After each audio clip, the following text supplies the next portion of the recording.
নদীর ধারে চলে আসলাম বন্ধুগণ, নদীর ধারে। তো নদীর ধারে আসছি, আমরা নৌকা দেখব। একটু অপেক্ষা করেন, আমরা নৌকা দেখাচ্ছি আপনাদের।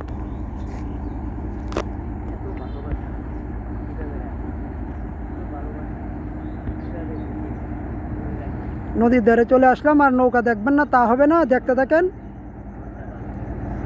অনেক লম্বা একটা নৌকা, বালু ভর্তি নৌকা, নদীর বুক চিরে চলে যাচ্ছে।